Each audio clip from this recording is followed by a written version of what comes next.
J'ai eu le privilège d'être un pasteur d'une église pendant un moment. Et une des choses que j'ai appris au fil des années est le besoin de comprendre quelle est la réalité et le besoin d'un être humain pour pouvoir aider d'une bonne façon. Et je pense que je dis quelque chose de logique maintenant. Dans le domaine de la médecine, nous savons ça. Le docteur, il doit comprendre qui est l'être humain et quel est le problème pour pouvoir faire un bon diagnostic. Et s'il fait un bon diagnostic, il peut donner un bon remède. Quand nous voyons la réalité de la souffrance et la douleur, les difficultés de la vie, quand nous parlons de désespoir et la dépression, l'anxiété et des autres situations qui sont difficiles dans la vie, comme les crises dans la famille par exemple, ou même la confusion par rapport à la sexualité par exemple. Nous comprenons qu'il nous faut connaître très bien comment nous pouvons aider les autres. Et quand la Bible nous dit comment être conseillé, comment on doit chercher du conseil, où nous pouvons trouver le conseil correct. La Bible nous dit que nous ne pouvons pas rester neutres. Nous devons avoir une source de conseil, la parole de Dieu et Dieu lui-même, et pas ce que les hommes pécheurs puissent nous proposer. Avec ça, je ne veux pas dire que ce que les hommes proposent et tout ce qu'ils disent est mauvais, non.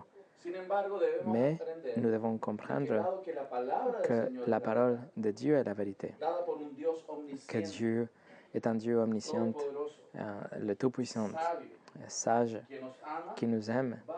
Et lui, c'est correct et précis ce qu'il va nous donner. Et nous allons comprendre l'être humain et on va l'aider.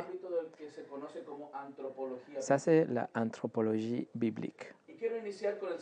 Et je veux commencer avec le psaume 1, verset 1 et 2 qui nous dit « Heureux l'homme qui ne marche pas selon le conseil des méchants, qui ne s'arrête pas sur la voie des pécheurs et qui ne s'assied pas en compagnie des moqueurs, mais qui trouve son plaisir dans la loi de l'Éternel et qui la médite jour et nuit. »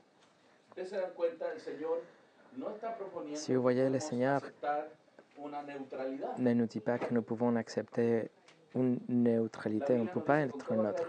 La Bible nous dit qu'on doit chercher le conseil dans la parole de Dieu qui nous donne et pas dans le conseil des êtres humains que la Bible définit comme méchants et pécheurs. Les hommes, nous sommes des pécheurs. Nous sommes petits, limités, nous ne sommes pas omniprésents, nous ne sommes pas omniscients. Et donc, nous devons rester humbles et comprendre que ce que l'homme propose a une haute chance d'avoir tort. La précision, nous pouvons l'avoir dans un laboratoire, quand nous allons voir le matériel et les choses qu'on va observer dans une expérience, mais que nous allons interpréter l'histoire comme nous avons vu dans la première session, on va tomber dans l'erreur. Nous pouvons tomber dans l'erreur, mais quelque chose de similaire, ça se passe si nous allons interpréter qui est l'homme et quel est son problème. La Bible nous donne beaucoup d'informations pour pouvoir comprendre avec précision qui est l'homme et quel est son problème. La neutralité n'existe pas devant Dieu.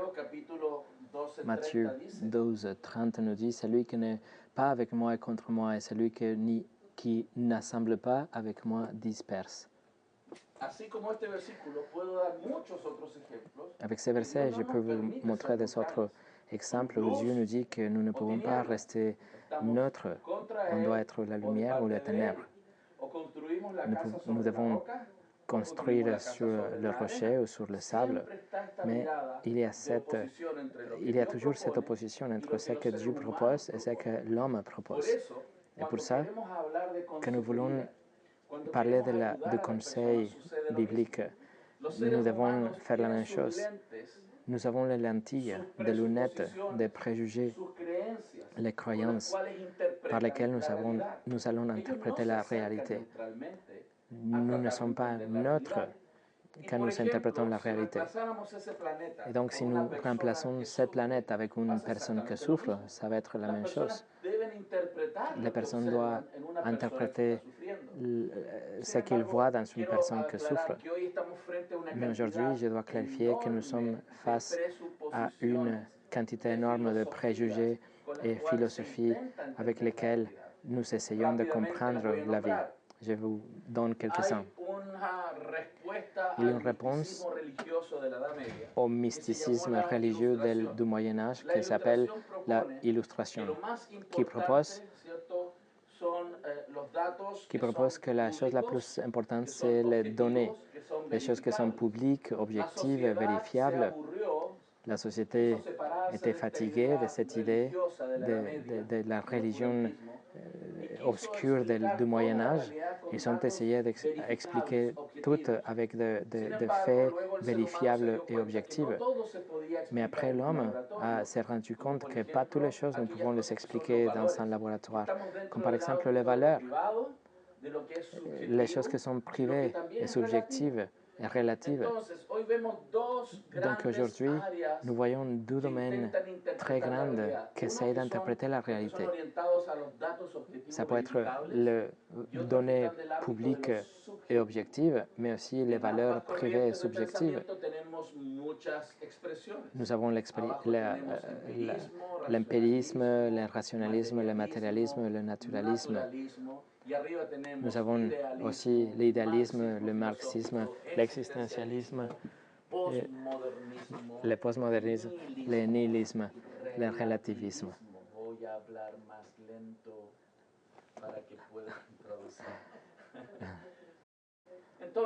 Donc,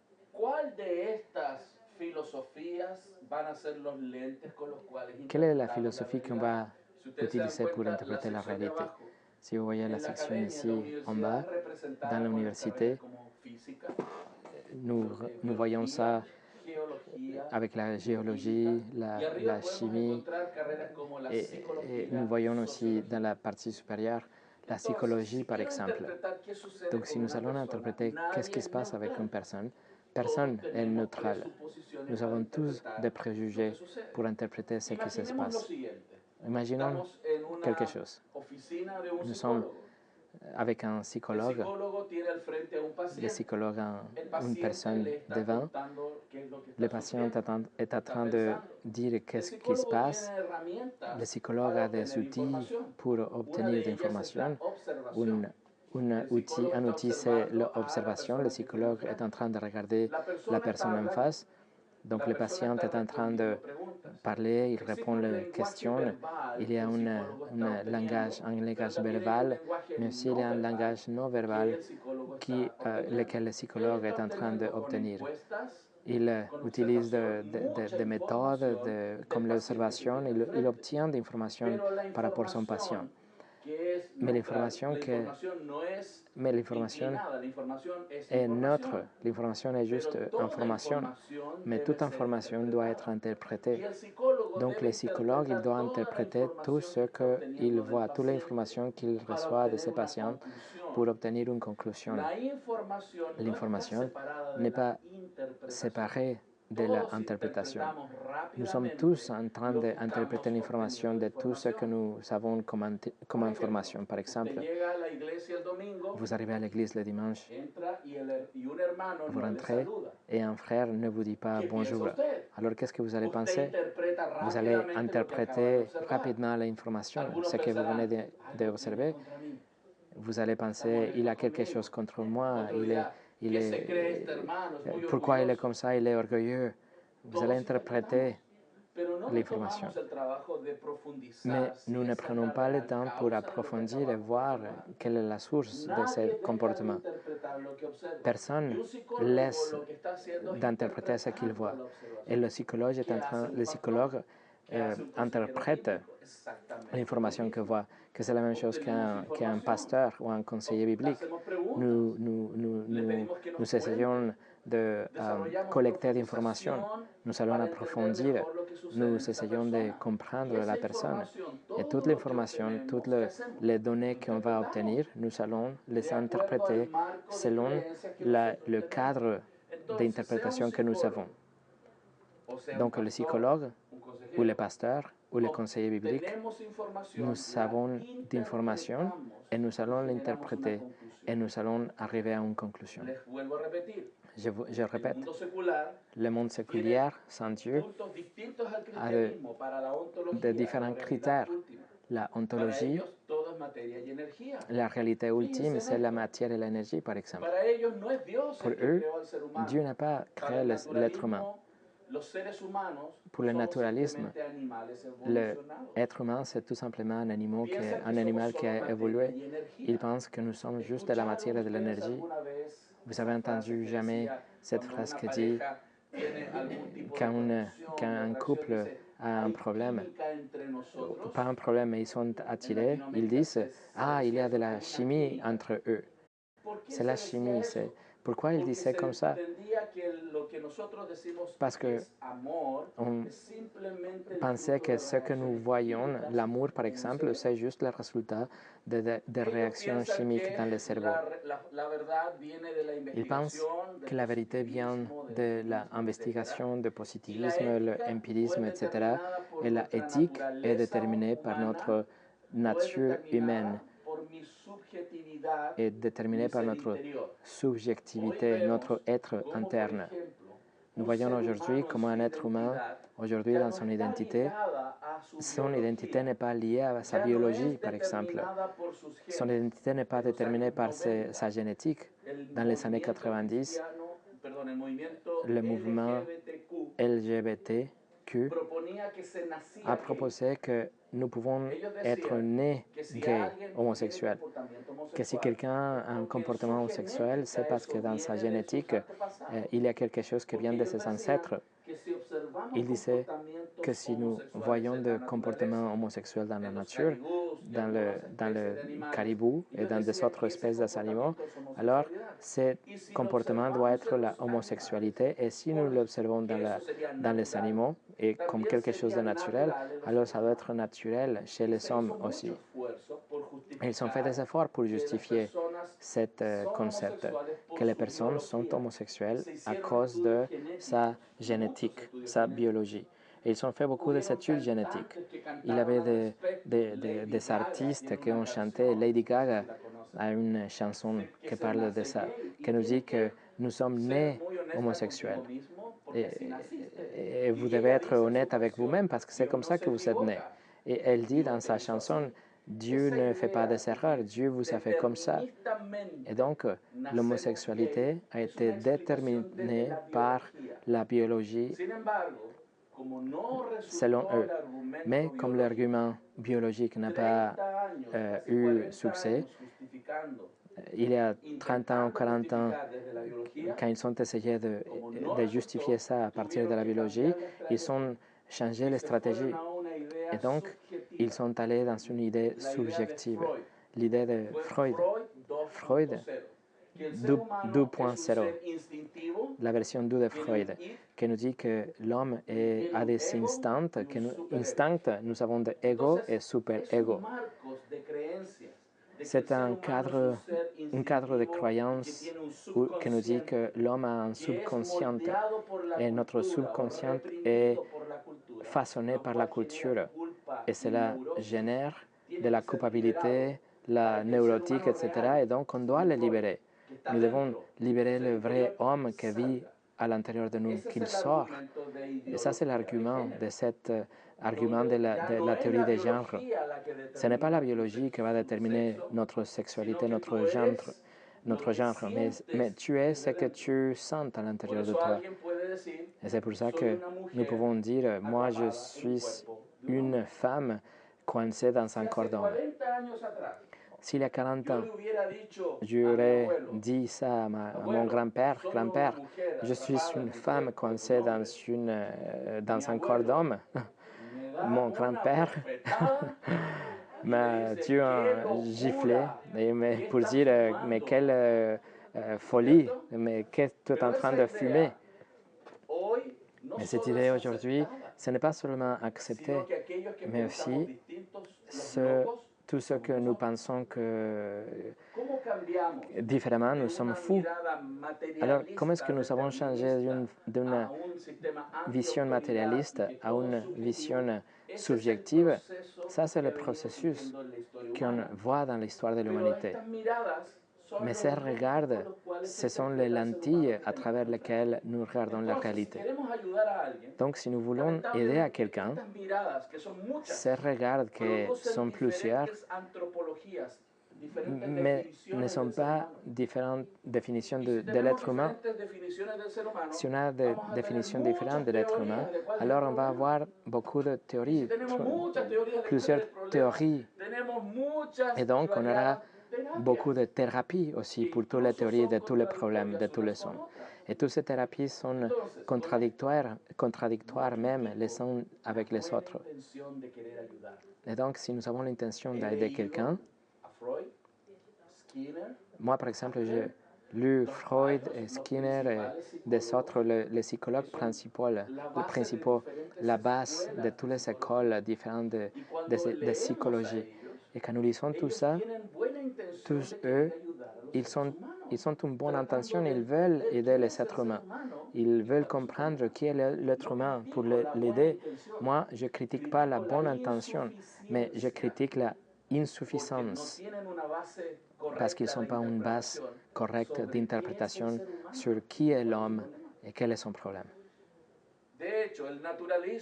En fait, le naturalisme, qui est la base du matérialisme et l'empirisme, qui a permis la génération de la théorie de l'évolution, a impacté la biologie, la géologie, l'astronomie, la chimie, etc., et beaucoup de disciplines, et même l'économie.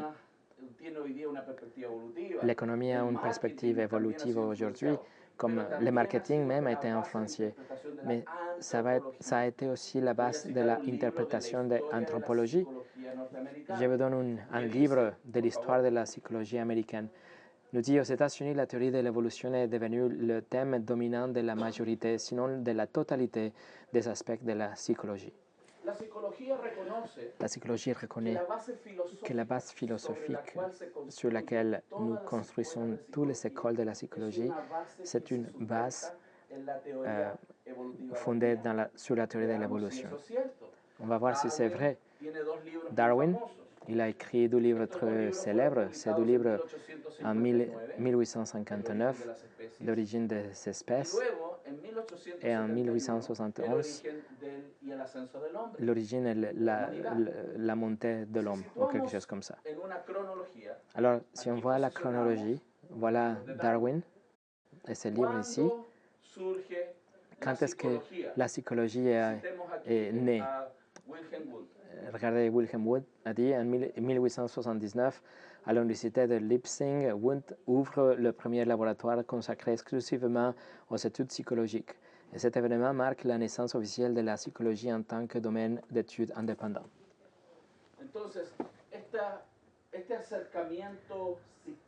Cette approche systématique pour interpréter l'être humain et essayer de l'aider, qu'on appelle la psychologie, est née en 1879 dans une époque très proche à la théorie de Darwin.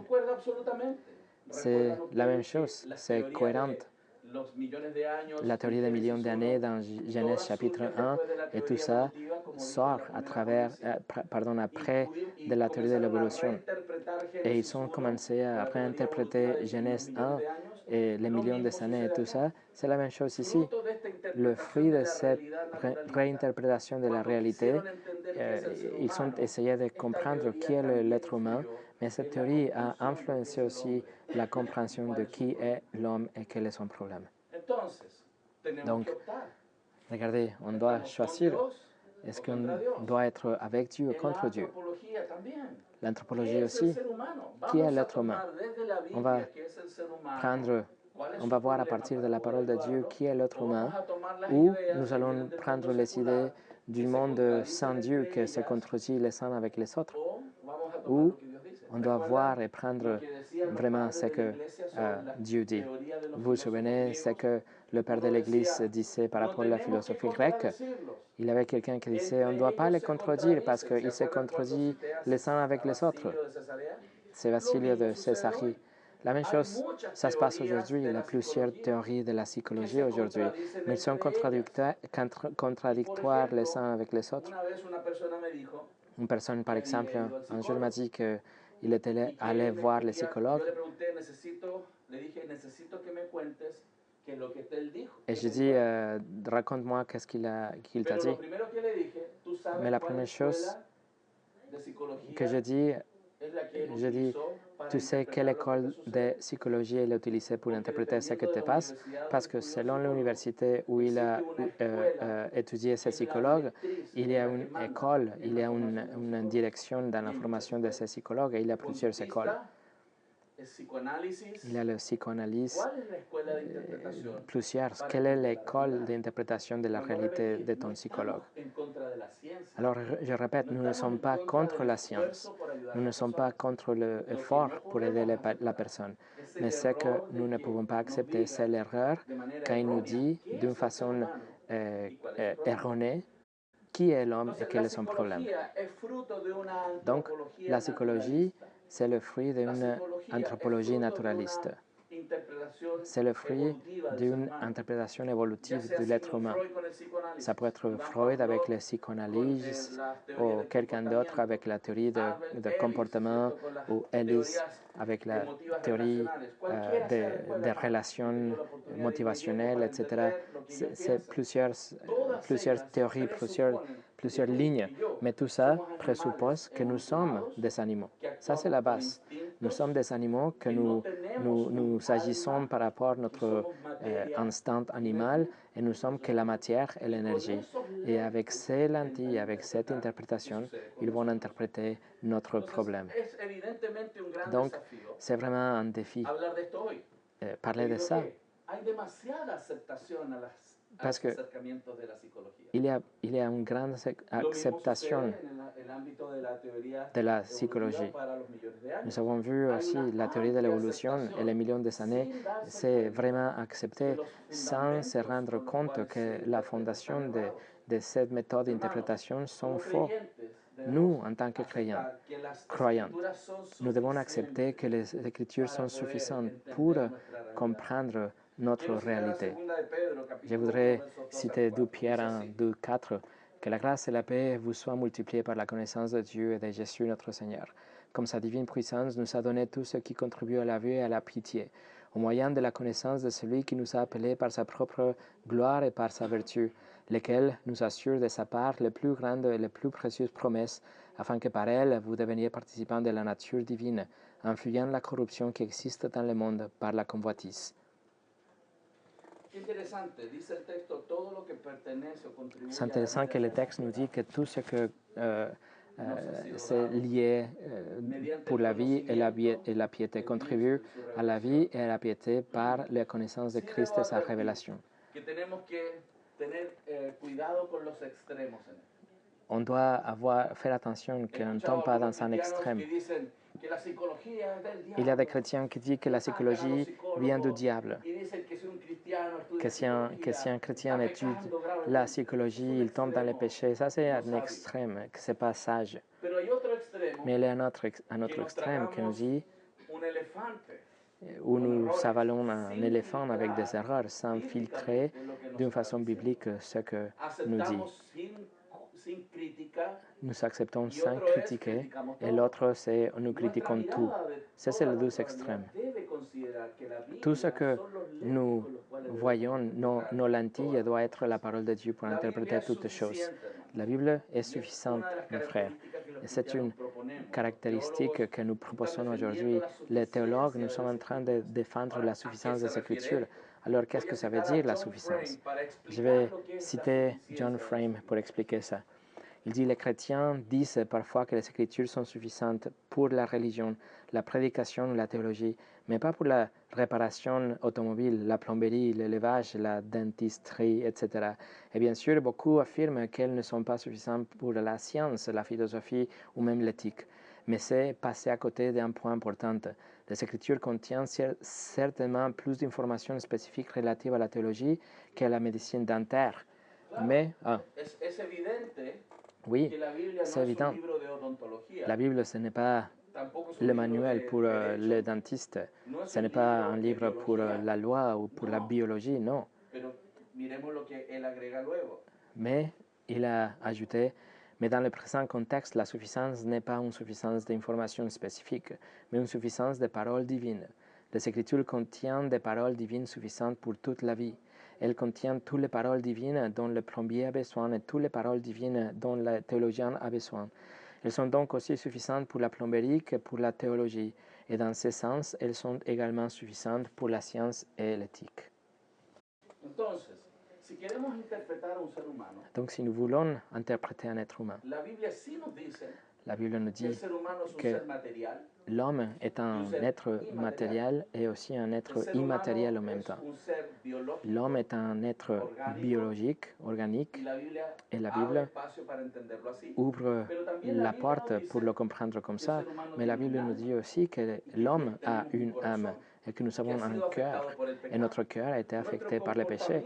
Notre comportement est vraiment lié avec l'inclination de notre cœur, les désirs de notre cœur. Et la Bible est claire et nous avertit que nous sommes des pécheurs et que la tendance naturelle déchue d'un homme est de faire le mal. Oui, Paul disait, moi je veux faire le bien, mais je ne le fais pas.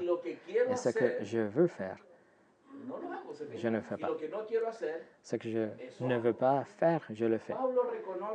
Paul le reconnaissait, il avait une nature comme ça, rebelle dans les êtres humains. Donc notre comportement pourrait être une cause organique. Oui, mais pas tout est expliqué d'une façon matérielle.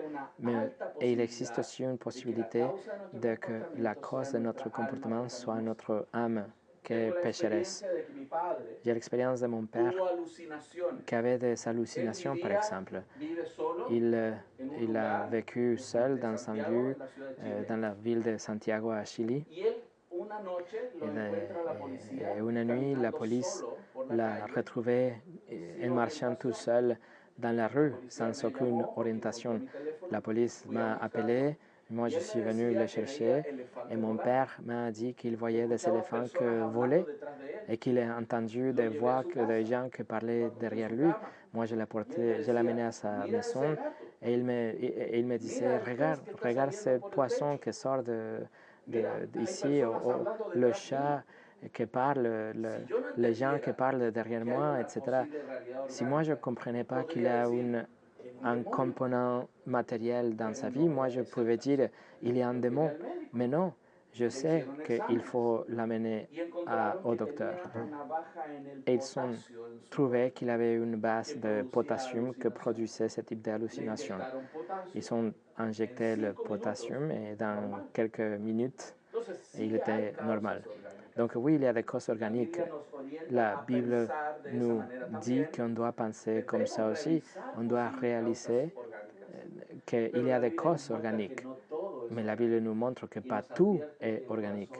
Elle nous dit que notre cœur est mauvais et tordu, qu'il est méchant au-dessus de toutes les choses. Nous les croyants, nous avons un avantage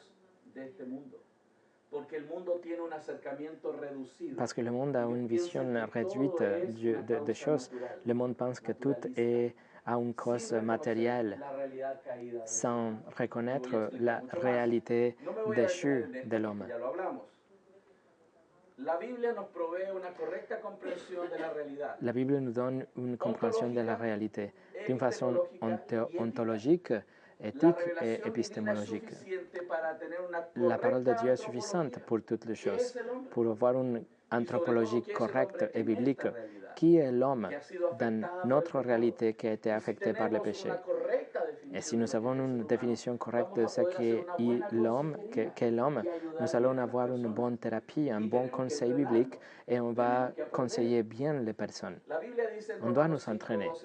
Romains 5,12 nous dit, c'est pourquoi, comme par un seul homme, le péché est entré dans le monde et par le péché la mort, et qu'ainsi la mort s'est étendue sur tous les hommes parce que tous ont péché. La Bible est claire nous dit que dès le début, les hommes, nous avons eu des conséquences judiciaires et relationnelles aussi. Nous avons ici une avocate, par exemple. Il y a des conséquences juridiques. L'homme est coupable devant un Dieu saint. Et c'est pour ça que Christ est venu, pour nous justifier légalement devant Dieu. Il nous a justifiés par la foi. Nous avons, grâce à lui, paix avec Dieu. Mais le péché est la cause de tous ces problèmes judiciaires avec Dieu, mais aussi le péché est la cause du problème relationnel avec Dieu et relationnel avec les hommes. Vous voyez Genèse, au début, dans la première génération, il y avait déjà des bagarres entre les frères. Caïn a tué Abel. Jacob, il s'est battu avec Ésaü, Josué avec ses frères. Alors, ce n'est pas étrange que dans nos foyers, les frères se battent les uns avec les autres. Quelle est la cause? Oui, le péché dans le cœur des hommes. Donc, ce n'est pas quelque chose de chimique, ce n'est pas biologique non plus que cause cette bagarre entre nos fils et les frères ou le problème de notre mariage. Le problème reste dans le cœur. Et nous pouvons comprendre ça mieux grâce à que la Bible nous montre qui est l'homme et quel est son problème. Malheureusement, les hommes aujourd'hui, en raison de la psychologisation de la culture, ils font plus de confiance dans ce qu'un thérapeute séculaire dit et pas dans ce que la Bible dit par rapport à un être humain. Je vais vous donner quelques exemples. Romains 1,21 nous dit, puisqu'ayant connu Dieu, ils ne l'ont point glorifié comme Dieu et ne lui ont point rendu grâce, mais ils se sont égarés dans leurs pensées, leur cœur sans intelligence a été plongé dans les ténèbres. La Bible nous montre qu'il y a des effets noétiques du péché. Ça ne veut pas dire Noé comme de l'arche de Noé, mais effet noétique, ça veut dire qu'il y a des effets dans notre raison, dans notre raisonnement. Nous sommes intelligents, mais nous faisons des erreurs, nous sommes limités, nous interprétons mal la réalité. Et à part ça, nous avons notre cœur qui est pécheur, qui nous amène à faire le mal. J'ai observé quelque chose en regardant les petits chiens. Les petits chiens ne tombent pas 2 fois dans le même trou. Mais nous, les êtres humains, à plusieurs reprises, nous allons tomber dans la même erreur, même si nous sommes intelligents. Pourquoi? Parce que nous ne sommes pas seulement une tête qui résonne, mais nous avons un cœur, et notre cœur nous incline vers le mal. Et c'est ça, c'est ce qu'on fait. Il y a des choses que nous aimons, et nous aimons tellement quelque chose que nous péchons quand nous allons aimer trop quelque chose. Donc, je vous ai dit déjà que l'anthropologie séculaire a plusieurs théories et aussi des thérapies variées. Je vous donne un autre exemple. Dans les années 80, les écoles de psychologie ont essayé d'aider les parents pour élever bien les enfants. Ils ont voulu aider les enfants pour faire qu'un enfant se comporte d'une bonne façon. Donc, c'était une grande aide, c'est une bonne idée, aider les parents avec ça. Qu'est-ce qu'ils ont fait? Ils ont décidé d'étudier le comportement des enfants et comment ils se relationnent entre les enfants. Ils ont pensé que s'ils voyaient le comportement des enfants, ils pouvaient tirer des conclusions nécessaires pour donner des idées aux parents pour qu'ils puissent élever bien les enfants. Et donc, ils avaient besoin de beaucoup d'enfants pour observer. Évidemment, aucun de ses parents voulait prêter l'enfant pour l'enfermer et l'étudier. Donc, qu'est-ce qu'ils ont fait? Ils ont pris beaucoup de petits anges, de bébés anges. Et ils ont mis tous ces petits anges dans des lieux fermés pour les étudier. Et des psychologues, avec les cahiers et tout, ils observaient les petits anges pour voir comment ils se comportaient entre les autres. Ils le mettaient dans des situations de pression, etc., pour voir comment ils se comportaient individuellement et dans la société. Ils frappaient quelques anges aussi pour voir comment ils réactionnaient, etc. Et qu'est-ce qu'ils ont trouvé? Que les petits anges qui étaient frappés, ils devenaient plus violents. Bien sûr, parce qu'ils sont des animaux. Ils devenaient violents par leur instinct. Donc, les scientifiques ont dépensé tellement de l'argent. Et quelle était la conclusion? On ne doit pas frapper les enfants. On ne doit pas donner la fessée aux enfants. Parce que si on le fait, nous allons provoquer un comportement comme les petits anges qui sont plus violents que les autres. Et ça, c'est quelque chose qui a été répandu entre les pays et les églises même. Je me souviens que les églises disaient qu'il ne fallait pas donner la fessée parce que les psychologues l'avaient dit, que ce n'était pas nécessaire, qu'il ne fallait pas le faire. Et nous, bien sûr, nous sommes contre la maltraitance des enfants. Mais la Bible nous dit que dans certaines conditions, un enfant, ça serait bien de discipliner physiquement un enfant. Pourquoi? Parce que nous sommes en train de provoquer une douleur chez l'enfant qui est proportionnelle, qui est petite par rapport à la souffrance de l'enfer. La Bible nous dit que nous sommes en train de libérer l'âme de l'enfant de l'enfer éternel. Le petit fessé, c'est rien par rapport à l'enfer éternel. Donc, l'objectif, c'est qu'il change de direction. Vous voyez, la psychologie a influencé le comportement parental en raison de cette interprétation de la réalité dans un cadre rationaliste, parce qu'ils disent que les êtres humains, nous sommes quoi? Des anges qui ont évolutionné. C'était un exemple. Il y a beaucoup d'exemples où l'interprétation de la psychologie a fait mal et a fait des erreurs. Par exemple, il y a des manuels aujourd'hui qui s'appellent des DCM, DCM 1, 2, 3, il y a jusqu'au 5. DCM, c'est un manuel qui définit les problèmes. À partir du DSM 4, ils ont effacé la homosexualité comme un problème parce qu'ils ne veulent pas définir la homosexualité comme quelque chose d'innaturel.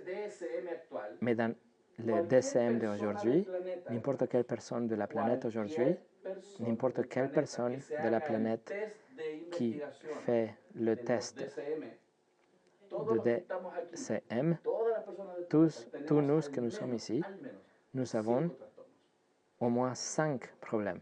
5 problèmes psychologiques selon ce test. Nous avons tous au moins 5 de ces problèmes selon le test. Et donc ça, c'est le cadre par lequel ils interprètent la réalité de l'homme. Et le problème, c'est que c'est simplifié, c'est de réduire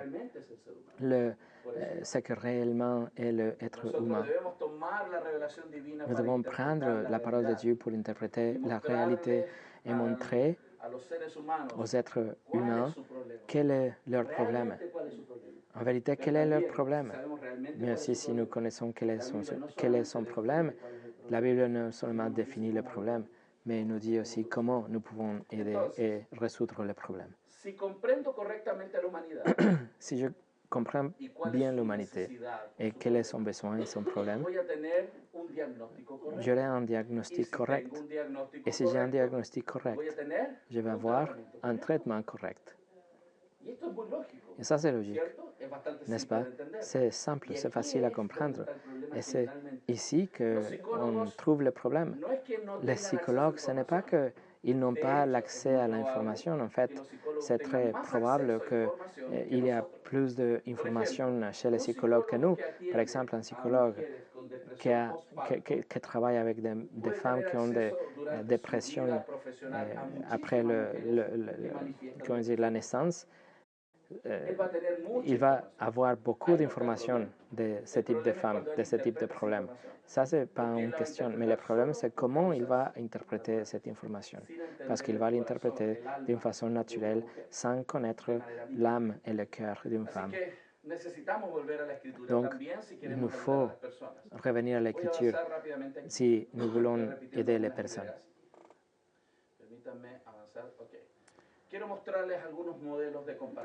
Je vais vous montrer quelques modèles pour comparer. Oui, comment se propose-t-il de savoir ce qu'il sait? Quelle est sa source de connaissance? Il existe 4 sources de connaissance. La révélation générale, la création, la conscience, révélation spéciale. Ce que nous voyons ici est que la épistémologie, comment nous savons ce que nous savons, quelle est la source de la vérité. Chez les chrétiens, ça dépend de la révélation divine. Nous avons une révélation générale et nous avons une révélation spéciale. Dieu s'est révélé dans sa création, mais aussi il s'est révélé dans sa parole. La révélation générale a un objectif. L'objectif de la révélation générale, principalement, c'est de nous montrer qui est Dieu. Romains 1 nous dit que la création témoigne d'une façon claire de la réalité que Dieu existe. Son pouvoir éternel et sa divinité sont clairement visibles et compréhensibles à travers les choses qui ont été faites. Et c'est pour ça que l'homme n'a pas d'excuse. La création a un rôle de révélation, principalement pour révéler qui est Dieu. Ce n'était pas donné pour comprendre qui est l'homme ou qui est Dieu, mais la révélation spéciale nous a été donnée pour comprendre beaucoup de choses, y compris qui est l'homme, qui nous sommes, quelle est notre réalité actuelle. Psaume 8.1 nous dit Éternel, notre Seigneur, que ton nom est magnifique sur toute la terre, ta majesté s'élève au-dessus des cieux. Quand je contemple les yeux, ouvrage de tes mains, la lune et les étoiles que tu as créées. La révélation générale est incroyable, nous permet de connaître le Créateur et comprendre qu'il existe, qu'il est réel. En verdad, les athées n'existent pas, selon Romains chapitre 1. Romains 1 nous dit que Dieu s'est manifesté à tout le monde. Quand une personne nous dit qu'il ne croit pas à Dieu, il est en train de nier l'évident. Par sa propre injustice, son propre péché, il est en train de nier l'évident. C'est comme si je dis, ici j'ai un iPad, ça s'était créé, et quelqu'un me dit non, non, ce n'était pas créé, c'était un processus naturel. Non, regarde comment c'est complexe, regarde comment l'information, l'information, le détail, etc. Et quelqu'un dit non, ça n'était pas créé. Il est en train de nier par son propre péché, sa volonté, la réalité. C'est pour ça, Romains chapitre 1 nous dit qu'il est sans excuse. Le psaume 19 nous le dit aussi d'une façon poétique. Il nous dit que la création est un témoin de la création. C'est à travers de nos yeux que nous voyons la création. Dieu est vu en première et après il est entendu. La révélation témoigne qu'il y a un créateur. Il ne nous dit pas, la révélation ne nous dit pas son caractère et tous ses plans, mais nous laisse sans excuse devant la réalité d'un créateur. Hébreux 11.3 fait référence à travers de la foi, nous comprenons, nous croyons que l'univers a été créé par la parole. Ce texte nous dit que nous avons besoin de la foi, pas pour comprendre que Dieu existe, c'est pour comprendre comment il a créé par la parole. On ne doit pas avoir la foi pour croire que Dieu existe. C'est pour ça qu'on a la création en tant que la preuve. Ça, c'est la preuve. Mais on a besoin de la révélation spécifique, spéciale dans la parole de Dieu. Romains 1:20 nous dit, en effet, les perfections invisibles de Dieu, sa puissance éternelle et sa divinité, se voient comme à l'œil depuis la création du monde, quand on les considère dans ses ouvrages. Ils sont donc inexcusables. Dès la création de Genèse 1:1, Dieu s'est montré et personne ne peut le nier. Celui qui va le nier, il n'a pas d'excuse. C'est pour ça qu'il sera jugé, car par sa propre injustice et son péché, il nie l'évident, ce qui est clair. Et bien sûr, si Dieu est l'auteur de toutes choses, il fait les règles aussi. Mais il y a des gens qui ne veulent pas Dieu, parce qu'ils ne veulent pas avoir un Dieu auprès de qui il est redevable. Aussi, Dieu s'est révélé à travers la conscience.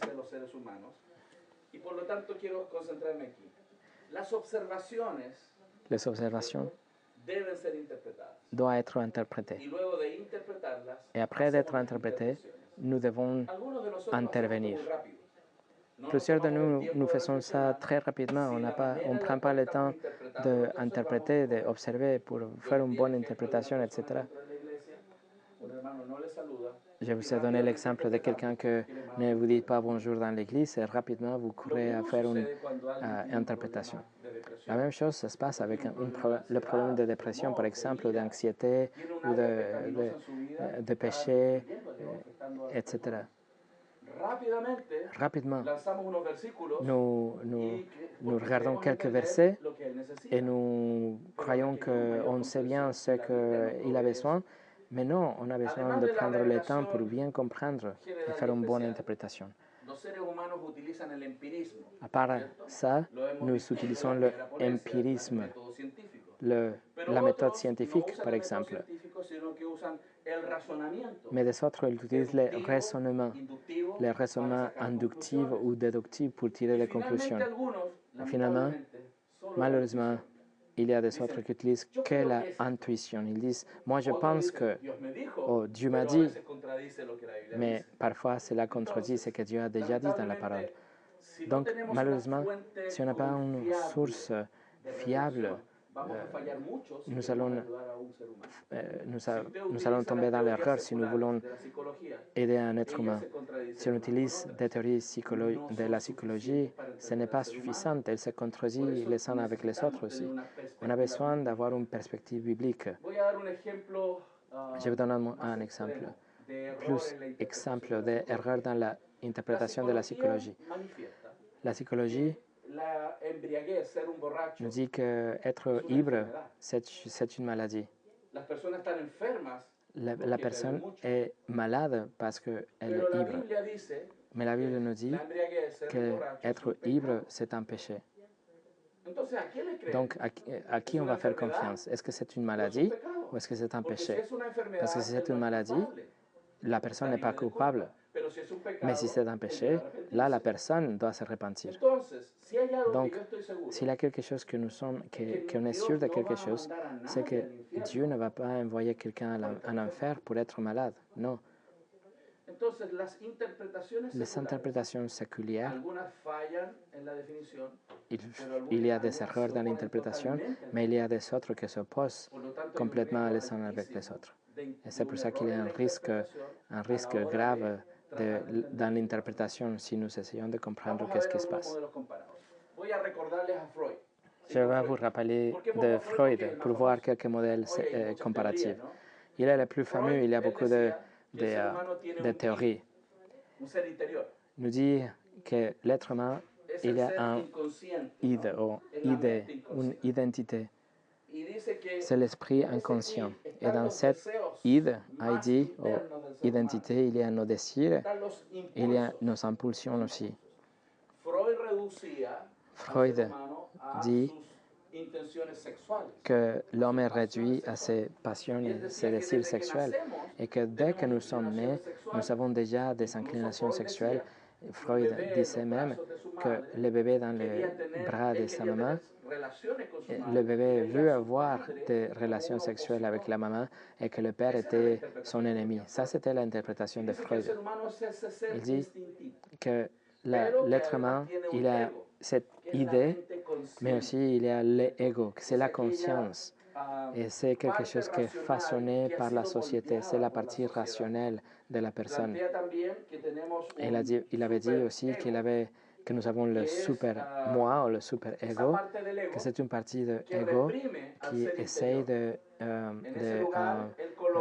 comment dire, réduire ou empêcher le ego d'agir. Donc, par exemple, l'Église, la famille, tout ce que va réprimander, c'est que l'homme veut être de l'intérieur. Alors imaginez-vous si les passions que nous sentons aujourd'hui sont la vérité absolue. Comment serait le monde si on va suivre les désirs? Alors, combien de personnes sont mariées ici, par exemple? Ils vont lever la main. Alors, combien de personnes ici continueraient à être mariées s'ils suivraient leur cœur dans leur mariage? Bien sûr que nous que nous sommes mariés, nous pensons qu'il ne fallait pas être marié parfois. Il y a des conflits et ça serait impossible de rester marié si on va suivre notre cœur. Mais nous sommes mariés parce qu'on aime Dieu et sa parole et nous voulons faire sa parole, sa volonté. Et malgré ce que nous pensons dans notre cœur, on veut suivre la volonté de Dieu. Mais Freud disait le contraire, que l'intérieur, c'était le plus important, que l'homme est sexuellement parlant ce qu'il veut être.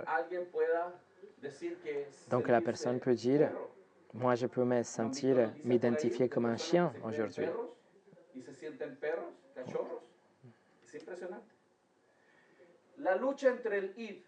Cette lutte entre le id ou le moi et le super-moi ou le super-ego, c'est la cause de problèmes de l'homme selon Freud. Cela produit la frustration,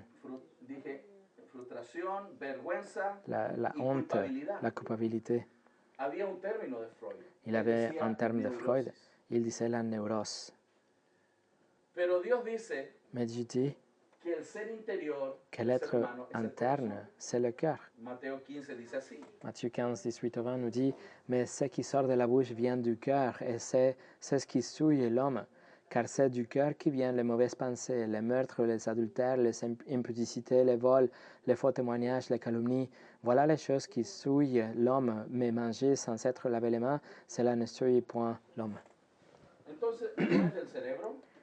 Donc nous, ça ne vient pas du cerveau et la chimie de notre cerveau, mais ça vient du cœur. C'est la partie de l'être humain qui est immatérielle, qui pense, que sent, qui décide, qui va plus loin de la partie matérielle et organique de l'homme. Moi, je dis aux gens, si un être humain meurt, il arrête de penser. Oui, ils disent oui. Parce que le pensée, ils associent le pensée de la personne avec la partie organique. Mais ceux qui nous serons présents avec le Seigneur, conscients de la gloire de Dieu, même si nous n'avons pas un corps, nous allons avoir une conscience. Dans la parabole de l'homme riche et Lazare, on voit ça. L'homme riche et Lazare, il regarde, il écoute, il sent, il écoute, etc. Il touche. Voilà les sens, la capacité de rationnel, etc. n'est pas liée à la matière. Nous sommes des personnes immatérielles. Dieu a décidé de nous unir avec notre corps, mais dans l'éternité, nous allons être des êtres immatériels, mais avec un corps glorifié. Dans le corps, cette partie matérielle se sépare de la partie matérielle, mais dans la nouvelle création, quand le Seigneur reviendra, on aura un nouveau corps et nous serons encore une fois matériels et immatériels ensemble. Mais ce que Freud disait, et ce que la psychologie nous dit, c'est que nous n'avons pas cette partie immatérielle. Le problème vraiment de l'homme se trouve dans le cœur. C'est ça, le cœur. Le cœur pense. Le cœur décide. Quand Dieu juge dans Dieu juge dans le déluge, il dit, l'Éternel vit que la méchanceté de l'homme était grande sur la terre et que toutes les pensées de leur cœur se portaient chaque jour uniquement vers le mal. Les pensées de leur cœur. Mais nous avons plusieurs versets aussi. Proverbe 20, verset 5. Les desseins dans le cœur de l'homme sont des eaux profondes, mais l'homme intelligent sait y puiser. Jérémie 17,9. Le cœur est tortueux par-dessus tout et il est méchant. Qui peut le connaître? Alors, quel est le pire ennemi de nous? Ce n'est pas le diable, c'est notre propre cœur. Notre comportement humain est vraiment dirigé par l'inclination de notre cœur. Donc, si je comprends à la personne comme ça, si je ne comprends pas que la personne est une personne pécheresse, qui va chuter, qui est fallible, qui va mentir, qui va changer la vérité, qui est égoïste, etc., qui est rusée, etc., je ne veux pas interpréter correctement ce qui se passe pour pouvoir l'aider correctement. C'est l'Évangile qui est puissant pour changer à la personne. L'Évangile va sauver à la personne. Mais on a besoin de comprendre qu'est-ce qui se passe avec la personne pour pouvoir l'aider. La Bible nous montre que le cœur pense, dans le cœur est la conscience, se trouve la conscience, les pensées, les désirs. Nous ne pouvons pas voir ça dans le cœur. Nous voyons juste l'homme extérieur, mais Freud n'était pas d'accord avec ça. Alors Freud, il doit partir. Mais il y a un être interne. L'homme nous parle de ça. Et pourquoi nous parle de ça? Pourquoi nous ne voyons pas ça? Je peux voir le visage de quelqu'un et il peut être souriant, mais à l'intérieur, ils veulent que je meure. N'est-ce pas? Les êtres humains, nous pouvons penser une chose et montrer une autre chose à l'extérieur. Donc, nous ne pouvons pas seulement rester avec l'information qu'on observe.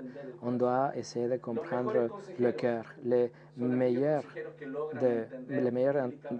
conseillers, c'est ceux qui essayent de comprendre bibliquement ce qui se passe dans le cœur.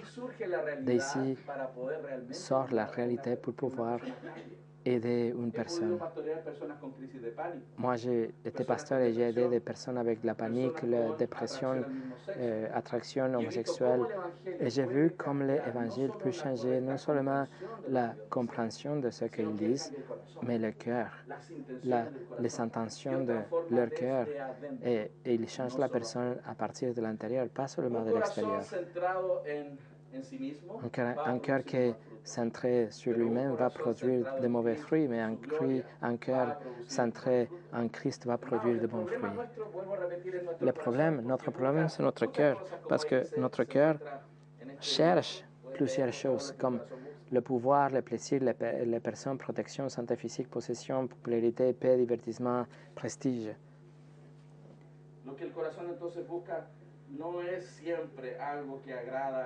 Le cœur ne cherche toujours ce qui est agréable au Seigneur. Et c'est pour ça qu'on doit nous séparer d'une perspective séculaire. Il y a des croyants qui ont essayé d'intégrer ça avec la Bible, juste comme des chrétiens ont essayé de réinterpréter Genèse avec l'évolution et les milliers d'années. Il y a des croyants qui essayent d'interpréter l'être humain avec la psychologie et ils s'emportent des idées de la psychologie et essaient de le mettre dans des textes pour complémenter la Bible. Mais c'est pour ça qu'on doit faire de l'apologétique pour défendre la Bible. Voici l'anthropologie fausse. Regardez la psychologie. Nous propose une réhabilitation. Imaginons qu'il y a un problème où la famille est vraiment affectée. Dans la psychologie, cette situation est un facteur déterminant. Le problème, c'est la famille, c'est l'entourage. Toutes les écoles de psychologie disent ça. Ils disent que l'homme n'est pas coupable. Les politiciens aujourd'hui, quand il y a un jeune qui vole ou qui tue quelqu'un, nous dit c'est nous que nous avons fait quelque chose. La société a fait quelque chose. Les politiciens, nous avons fait quelque chose. La personne est tout simplement une victime. Donc l'homme est libre de culpe. Bien sûr, l'ambiance, la culture exerce une sorte de pression sur la personne, mais cette pression n'est pas déterminante sur le cœur. C'est le cœur qui est déterminant. C'est le cœur qui fait que la personne réactionne de façon pécheresse devant les situations. Donc aujourd'hui, par exemple, on utilise des termes comme une famille dysfonctionnelle. On dit la personne a un problème dans le comportement. C'est intéressant parce que si on dit que si la personne a un problème de comportement, il n'a rien dit vraiment. Tout simplement, il a dit qu'il y a un problème. Il a un comportement correct normalement, mais cette personne se comporte d'une façon incorrecte. Il y a un problème. Mais quelle est la cause? Et ils nous étiquettent avec une série de problèmes, mais ils ne nous disent pas la cause. Et quand les psychologues voient une famille avec des problèmes, ils disent « ça, c'est une famille dysfonctionnelle ». Point. Qu'est-ce que ça veut dire? Ça ne marche pas bien. Il doit y avoir un exemple d'une famille qui est bien, mais cette famille ne marche pas bien. Dans cette famille, il y a des conflits, il y a de la colère, la dépression, des problèmes émotionnels, bien sûr. Il y a des phobies, oui, ça peut être. Une faible estime de soi, ça peut être aussi. Et c'est ce que nous pouvons observer dans la superficie. Et ce modèle d'un évangile psychologique dit que la personne se comporte de cette façon car dans leur cœur a un problème. Et le problème dans leur cœur, il dit que le cœur est passif, vide, blessé. Ils ont besoin d'une guérison intérieure. Il doit être accepté. Ça, c'est un cœur qui est vide. C'est ce qu'ils disent, que c'est un cœur vide, la cause de tous ces problèmes. Donc, dans ce modèle, ils ont besoin d'un psychothérapeute qui vont aider à compléter les besoins, offre une acceptation inconditionnelle, agit comme un père pour connaître Dieu comme père. C'est-à-dire, ils essayent de faire quelque chose pour que ce besoin du cœur soit rempli par un psychothérapeute. Dans ce modèle, Jésus-Christ est une sorte de psychothérapeute, quelqu'un de cosmique ou divin, mais psychothérapeute à la fin quand même. Oui, il devient un guérisseur, celui qui comble, celui qui pourvoit aux besoins d'amour, d'estime de soi, un psychothérapeute cosmique. Donc, il souligne que c'est cette vide et cette passivité dans le cœur et ils ont besoin d'avoir quelqu'un qui les aime. Et si on fait tout pour remplir ces besoins, alors là, ça va aller mieux. C'est comme ça qu'on va aimer notre prochain, on va résoudre le problème, etc. Dans ce modèle, il propose que le cœur sera en paix. Le cœur sera passif et sain, et satisfait et complet. Et donc, les personnes vont se sentir aimées, se sentir bien dans sa peau, heureux. Ils auront un style de vie équilibré, fonctionnel, etc. Cette idée et ce processus de thérapie, c'est essayer d'aider à la personne moi, je ne critique pas l'intention, mais quel est le problème? Le problème est que l'information qu'ils ont l'interprète mal. Ce n'est pas une bonne interprétation, car la Bible ne définit pas comme ça l'être humain. La Bible ne définit pas comme ça la cause de problème. J'ai ici quelques diagrammes qui nous montrent l'école de la psychologie. Qu'est-ce que chaque de cette école nous dit par rapport à l'homme? Et finalement, nous donne le titre de ce que la Bible nous dit. Qui est l'homme? Quel est le problème? Quelle est la responsabilité de l'homme? Je peux vous donner ce tableau si vous voulez. Quel est le problème selon les différentes écoles? Quel est le traitement selon les différentes écoles pour résoudre les problèmes? Quelle est la solution à la culpabilité de l'homme? Et c'est intéressant parce que dans toutes ces écoles, la psychologie nous dit que le coupable est la société, pas l'homme. Et donc la solution est de culpabiliser les autres. Quelle est la fonction d'un conseiller qui est en train d'essayer d'aider? Quel est le problème de tous ces modèles sont exposés ici? Bien sûr, nous montrons que la parole et le modèle biblique peut bien expliquer qui est l'homme et comment nous pouvons l'aider. Alors, quel est le modèle correct pour aider une personne d'un point de vue biblique, d'une perspective biblique? La situation est comme ça. Il y a des problèmes. On n'est plus au paradis, il y a des problèmes financiers, il y a des problèmes sociaux, des problèmes politiques, il y a des problèmes physiques, nous tombons malades, etc. La situation est compliquée. On a la pression partout. Mais ce que la Bible dit, c'est que la façon dont la famille réactionne, ce n'est pas un problème de dysfonctionnalité. Le problème, dans des termes bibliques, c'est que c'est une famille pécheresse et sans amour. Ça, c'est le terme biblique. La famille est responsable de ça. Et donc, la famille a besoin de se repentir. Bien sûr, il y a des conflits, il y a des dépressions, il y a la colère, problèmes émotionnels.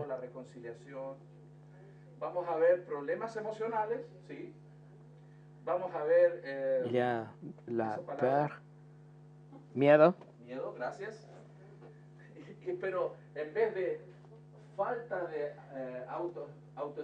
Et en lieu de un manque d'estime de soi, il y a une haute estime de soi.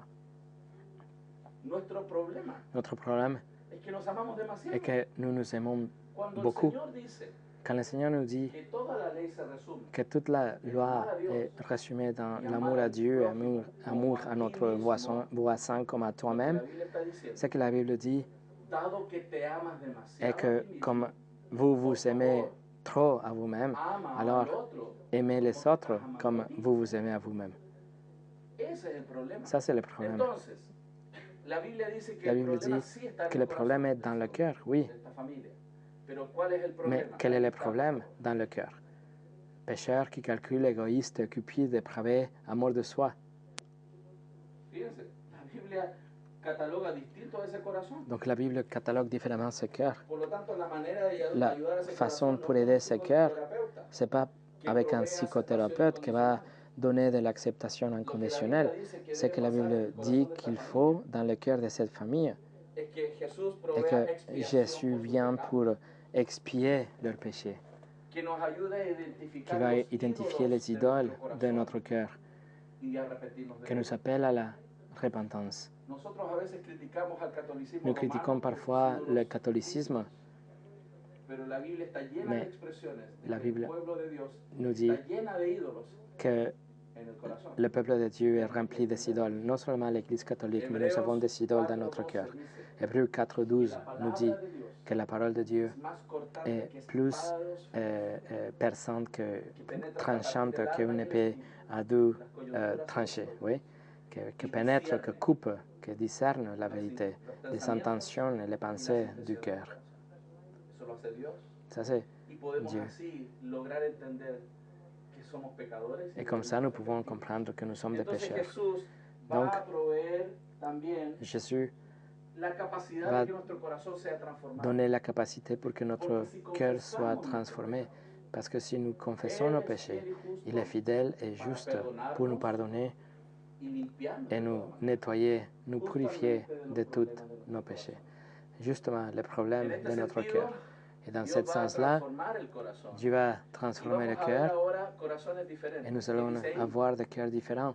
Aimer Dieu d'abord en paix, sans culpabilité, en sécurité, aimer les autres avant soi-même.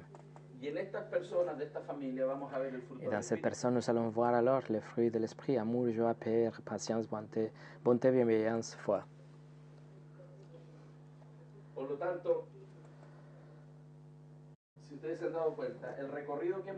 Donc, si vous voyez, le parcours qu'on a fait ensemble nous dit que si on n'a pas une perspective correcte de la réalité selon une perspective biblique, nous allons avoir tort de ce qui est l'homme et quels sont ses besoins.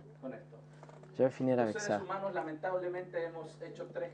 Les êtres humains, on a fait 3 changements qui sont la cause de tellement de problèmes. Romains 1 nous dit qu'on a changé la vérité pour le mensonge. Nous dit qu'on a changé le créateur pour la créature. Et on a changé l'usage naturel de notre cœur. Ces 3 changements que Romains 1 nous dit, c'est ce que l'être humain fait depuis la Genèse chapitre 3. Dieu dit une chose, mais nous, on a décidé de ne pas croire ça. Et on a décidé de croire à mensonge. C'est ce que Satan a fait dans Genèse 3. On doute de ce que Dieu a dit et nous préférons faire quelque chose de différent. Nous changeons la vérité de Dieu pour un mensonge, mais aussi nous changeons le Créateur pour la créature. Nous aimons beaucoup plus les choses qui ont été créées que celui qui a créé toutes les choses. Nous aimons beaucoup plus ce que Dieu peut nous aider que le Dieu qui a créé nous donne toutes les choses. Et nous, et notre vie est affectée pour ça. C'est pour ça que Dieu nous a jugés. Romain nous dit qu'il nous a donné un esprit réprouvé. Il nous a donné au désir de notre cœur et nous a donné aussi aux passions honteuses. Ce sont les 3 fruits de ce que nous avons suivi et Dieu nous a jugés comme ça. C'est pour ça qu'on doit nous repentir. Le seul espoir pour l'humanité, en face à ces 3 problèmes et ces conséquences, c'est l'Évangile. Romains chapitre 12 nous donne les raisons, comment nous pouvons être libérés de tous ces effets noétiques et comment nous allons pouvoir adorer le Créateur et pas la créature et aussi des effets éthiques. Romains chapitre 12, versets 1 et 2 nous dit « Je vous exhorte donc, frères, par les compassions de Dieu, à offrir vos corps comme un sacrifice vivant, saint, agréable à Dieu, ce qui sera de votre part un culte raisonnable. Ne vous conformez pas au siècle présent, mais soyez transformés par le renouvellement de l'intelligence, afin que vous discerniez quelle est la volonté de Dieu, ce qui est bon, agréable et parfait. » C'est que ce texte nous dit comment nous pouvons changer ce qui a été fait à travers les années. La Bible nous dit que maintenant, nous devons renouveler notre esprit. Si avant on avait changé la vérité pour le mensonge, alors maintenant nous changeons le mensonge pour la vérité. Si avant on avait changé le Créateur pour la créature, maintenant nous adorons vraiment le Créateur et pas la créature. Et bien sûr, une vie sainte selon l'ordre que Dieu a donné dans sa parole. Ça, c'est l'espoir réel pour une personne.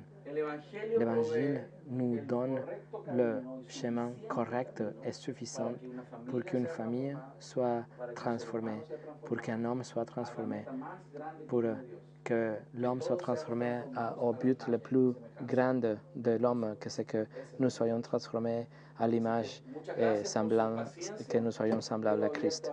Alors, merci beaucoup pour votre patience et je reste ouvert pour vos questions. no es que el ambiente no produzca nada. Alors, ce n'est pas que l'entourage ne produit rien, Mas no es determinante. mais l'entourage ne doit pas être déterminant, n'est pas déterminante. Porque hay personas que viven en el mismo ambiente Parce qu'il y a des gens qui vivent dans la même ambiance, dans le même entourage violent, par exemple, y no generan ese tipo et de ils ne se reacciones. comportent pas comme ça. El ambiente presiona al corazón pecaminoso Oui. Donc, l'entourage va faire une sorte de pression au cœur pécheur, déjà, mas no determina que el corazón o que la persona actúe con lo que mais ne va pas déterminer que la personne agit d'une façon ou d'une autre. Hay une influencia, pero no es determinante. hay una influencia. Il y a une influence, mais ce n'est pas déterminant. Por eso también Dios observa el contexto. C'est pour ça que Dieu observe aussi le contexte, il prend en compte le contexte, Mas no evita o no justifica la infracción de su ley. mais ne justifie pas l'infraction, la transgression de sa loi. Aquel que transgrede la ley Quelqu'un qui va violer la loi de Dieu es culpable. est coupable. Mas entendemos Mais que el ambiente ha presionado a esa persona. nous comprenons que l'entourage a fait une sorte de pression sur la personne. Por eso la ley tiene atenuantes. C'est pour ça que la loi a une sorte de atenuantes. Atenuantes quiere decir Que niveles. tienen niveles Mm. de Il y a comme des degrés de châtiment, on va dire. Entonces, la ley del mundo La loi du monde intenta expresar la justicia divina. essaie d'exprimer la justice de Dieu. Es la mejor manera de intentar vivir justicia en un mundo caído. C'est la meilleure façon de vivre une sorte de justice dans un monde déchu. Sin embargo, sigue siendo un acercamiento a la ley divina. Par contre, il reste quand même près de la loi divine, mais n'est pas la loi divine. Incluso la ley humana La loi des hommes debe ser observada de acuerdo a la ley divina. doit être observée aussi par rapport à la loi de Dieu, la loi divine. Porque tenemos ley humana que se contrapone a la ley divina. Parce que nous avons la loi des hommes qui parfois est opposée à la loi de Dieu. Como en cualquier área, entonces no estoy diciendo que no tenemos que usar la ley del mundo. Donc je ne dis pas qu'on ne doit pas utiliser la loi de l'homme, O des hommes. usar Oh. el avance científico del mundo. Ou utiliser la science, par exemple, la technologie, etc. Sino que tenemos que tomar la palabra del Señor Mais nous prenons la parole de Dieu y mirar de acuerdo a lo que ella nos dice. et nous regardons à travers la parole de Dieu ce qu'elle nous dit. Todas las propuestas que Toutes les autres choses, la technologie, la science et todo lo demás. Yes? Entonces, sí, el ser humano, podemos confiar que el ser humano, Nous pouvons faire confiance que l'homme, cuando es juzgado por Dios, qu'il sera jugé par Dieu, es un justo juicio. ça va être un jugement juste. No es lo que nosotros logramos hacer. Ce n'est pas ce que nous arrivons à faire. Entonces, creo que en esos casos que pudieran existir algunos atenuantes, Donc, dans ces cas où il y a certains degrés de culpabilité, los seres humanos tenemos que ser muy humildes, les hommes, nous devons être humbles, a que no tenemos toda la comprensión car nous n'avons pas toute la compréhension de la realidad de la réalité y del corazón. et du cœur de l'homme aussi, de l'intention du cœur. Por eso creo que aquellos que están haciendo justicia C'est pour ça que je pense que ceux qui travaillent dans la justice, tienen uno de los desafíos más grandes, ils sont un défi grand. porque ellos, a pesar de que observan las situaciones, Parce que non seulement ils observent la situation, recogen mucha ils información, collectent beaucoup d'informations, reconstruyen ils con las essayent de evidencias, las escenas, reconstruire avec les preuves la situation, no ven el corazón, mais ils ne voient pas le cœur. no reconocen que los seres humanos son pecadores Ne reconnaissent pas la culpabilité pécheresse de l'homme. y tienden a interpretar al ser humano, Ils interprètent l'être humain, la mayoría de las veces, con los marcos psicológicos. la plupart des cas dans un cadre psychologique. Entonces la tendencia es a ver al ser humano no culpable. Donc la tendance est de voir l'être humain comme innocent, comme victime. Es una tendencia. C'est une tendance. No estoy diciendo que todos lo dejen Oui, culpable. Ce n'est pas 100%, mais c'est une tendance. Gracias. Je pense qu'un homme peut être possédé. La Biblia es muy clara al respecto. La Bible nous montre des exemples clairs. Yo he visto personas poseídas Moi, j'ai vu déjà des gens qui ont été possédés. y es impresionante Et c'est impressionnant, como la Biblia lo describe. comme la Bible le décrit. Entonces, para interpretar lo que vemos, Pour interpréter ce que nous voyons, nuevamente tenemos que ser muy humildes encore une fois, on doit être humble y no ser tan rápidos para sacar et conclusiones. ne pas essayer d'être rapide pour tirer des conclusions. Debido a la complejidad de lo que estamos tratando de interpretar. Car nous sommes face à une complexité de ce que nous sommes en train de voir. Como esperaríamos que un médico, De la même façon qu'un docteur, que cuando yo voy a su consulta, quand je vais aller le voir, en 10 minutos me diga que yo tengo un cáncer Oui, terminal sin exámenes. je ne veux pas que dans 10 minutes, ils disent que j'ai un cancer terminal sans aucun examen. Esperaría que haya una investigación profunda Moi, je veux qu'il fasse un travail, une recherche profonde para lograr la mejor interpretación posible. pour avoir la meilleure interprétation possible. En consejería bíblica exactamente igual. Dans le conseil biblique, c'est la même chose. En los procesos de consejería bíblica en los cuales tú puedes entrenarte, Dans le conseil biblique dans lequel tu peux t'entraîner, generalmente llegamos a una conclusión a la cuarta o quinta semana. de nous estar arrivons, con alguien. nous arrivons à une conclusion peut-être à la 4e ou 5e semaine d'avoir des entretiens. Incluso interactuamos con el aconsejado para ver si lo que nosotros percibimos, él también está de acuerdo. Et il y a une interaction avec la personne pour voir si nous sommes dans le même, si nous sommes d'accord avec ce qu'on a discerné, par exemple. Y el error común de los creyentes es observar algo y sacar Et conclusiones. l'erreur commune des croyants, c'est d'observer quelque chose et tirer une conclusion rapide. Eso no debemos hacer. On ne doit pas faire ça.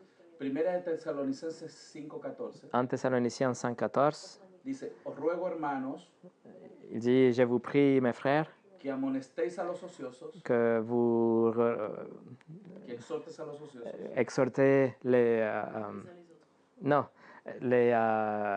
ceux qui font rien, comment los dire. rebeldes, Oui, les rebelles, ok, oui. que alientes a los de poco Que vous ánimo motivez, que vous encouragez ceux qui ne sont pas bien encouragés y que sostengas a los débiles et que vous soutenez les faibles, y que seas paciente con todos. que vous soyez patient avec tout le monde. Ese texto ya nos alerta Ce texte nous a averti déjà que las personas pueden estar en diferentes Que- realidades espirituales. que les personnes peuvent être dans différentes réalités spirituelles.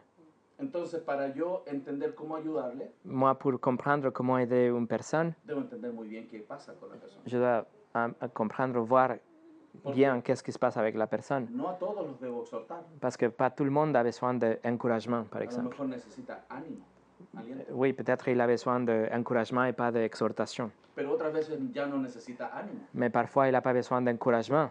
No es que no pueda, C'est pas qu'il ne peut pas ou que je ne peux pas. es que no quiere. C'est qu'il ne veut pas. A ese hay que exhortarlo. Donc là, on doit l'exhorter à quelque chose. Y lamentablemente los cristianos, Et malheureusement, les chrétiens, depende cómo nos creamos que somos, depende cómo entiendo la realidad, selon notre interprétation de la réalité, actuamos. nous agissons selon Par exemple. cette interprétation. Par exemple, Los que se creen martillo oui, ceux qui pensent que sont de marteaux, creen que todos son clavos, ils pensent que tout le monde sont de clous. con versículos bíblicos. Alors, avec des versets bibliques, on va frapper à tout le monde dans la tête. Los que se creen colcha o frazada, ¿no? Oui, ceux qui pensent que sont de...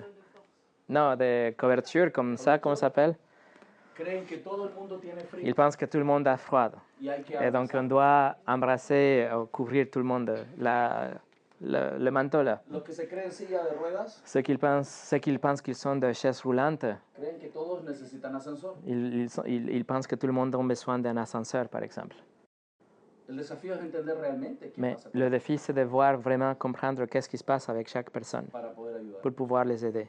Y ahí la Biblia Et là, la Bible nos provee muchas herramientas nous donne beaucoup d'outils y metodología et méthodologies para entender bien qué es el ser humano, pour comprendre qui est l'homme, cuál es su problema quel est son problème y el proceso para ayudar. et le processus pour l'aider.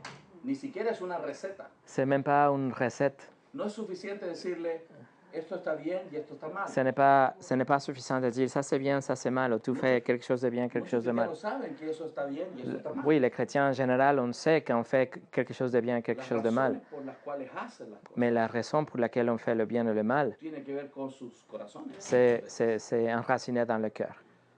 Consejería bíblica, Le conseil biblique, voy a usar un ejemplo como representación, una Je, analogía. je vais vous donner une analogie comme un exemple. Es como enseñar a andar en bicicleta a un niño. Le conseil biblique, c'est comme apprendre à un enfant de faire le vélo. Si tú quieres enseñar a andar en bicicleta a un niño, Sí. no lo pones frente a una pizarra. Oui, pour démarrer l'enseignement, il ne faut pas voir sur un tableau les Y instructions. le dices, la bicicleta es un mecanismo que tiene dos ruedas. Vous ne lui dites pas la bicyclette, le vélo, c'est un mécanisme avec deux roues. Y que tiene un sistema de Et donc, il y a rotación un para la système fuerza. de rotation avec la force. Y tú, si presionas el pedal, Et si tu pousses d'un côté vas a vencer le el pédale, roce. alors vous allez avancer, il n'y aura pas de friction et vous allez avancer. Y después le dices, ¿aprendiste a andar en Et bicicleta? après, vous dites, tu as compris comment on fait de vélo? Entonces ahora anda en bicicleta. Alors, tu vas et tu fais de vélo. A veces eso es lo que hacemos con los cristianos. C'est parfois comme ça, c'est ce qu'on fait avec les chrétiens. Le decimos, así es la vida cristiana, On dit, c'est comme ça la vie chrétienne, hazla. alors tu vas le faire. Así no se hace. C'est pas comme ça. ¿Cómo se enseña a andar en bicicleta? Comment on apprend à aller en vélo? Pones al niño Faire en du vélo. bicicleta, Vous mettez l'enfant con dans dos le ruedas vélo pequeñas de avec les soporte. deux petits roues à côté. Tú tomas con tu mano su Vous, silla, vous prenez le siège avec la main con la otra mano et su avec manubrio, l'autre le guidon. y lo ayudas a Et, avanzar et poco a là, poco. vous aidez à qu'il avance doucement. Él avanza con mucho miedo Il avance avec peur, y tú lo doucement, animas. et vous l'encouragez. Cuando tú ves que él Et quand logra vous controlar voyez un qu'il poco, peut contrôler le vélo, yo saco una mano, là, vous lâchez une main, pero sigo con la otra mais mano vous en la continuez silla. avec la deuxième. Cuando yo me doy cuenta, Et quand je me rends compte tiene qu'il un poco de control, a un peu plus de contrôle, quito una de las dos ruedas. je vais enlever une des deux roues. Quizás lo suelto Peut-être je vais lâcher, y se cae. et puis il tombe. Lo paro y lo limpio. Je vais l'aider, je vais le nettoyer. Lo animo de nuevo. Je vais l'encourager encore une Tomo fois. la silla. Je vais prendre le siège. Luego, él Et aprende après, más, il va apprendre saco plus. la segunda rueda, Je vais enlever la deuxième roue. hasta que en algún momento Je tiens et du coup, je lâche. anda solo. Et il va tout seul. Eso es discipular a un C'est creyente. c'est ça le discipulat d'un Caminar chrétien. con otro, C'est marcher avec quelqu'un d'autre, con el evangelio, avec l'évangile. aplicando, Appliquer, animando, encourager, exhortando, exhorter, interpretando lo que estoy interpréter, viendo interpréter ce qu'on voit para dirigir el pour consejo. diriger le conseil. La consejería bíblica Le conseil biblique, es el discipulado c'est le discipulat. que la Biblia nos enseña. C'est ce que la Bible nous apprend. Lamentablemente muchas iglesias Malheureusement, plusieurs églises, rediseñaron la idea de discipulado ils ont réinventé l'idée d'un discipulat, y d'un dicen que un disciple. discipulado Ils son los disent cursos que qu'un- hacemos en la iglesia. Qu'un disciple, c'est les cours qu'on fait à l'église, par exemple. El discipulado es caminar con otro. Mais en el le evangelio. discipulat, c'est marcher avec quelqu'un d'autre dans l'évangile. La Asociación de Consejeros Bíblicos Certificados Cette association qui s'appelle l'Association de conseillers bibliques certifiés, es una institución que anima a los creyentes a hacer un proceso ordenado de entrenamiento. c'est une association qui encourage les chrétiens d'étudier d'une façon systématique le conseil biblique, Con la idea de que los creyentes avec l'idée que les croyants mantengan un estándar apropiado para ayudar a otra persona. que les croyants grandissent et qu'ils soient capables pour aider les autres dans un contexte biblique.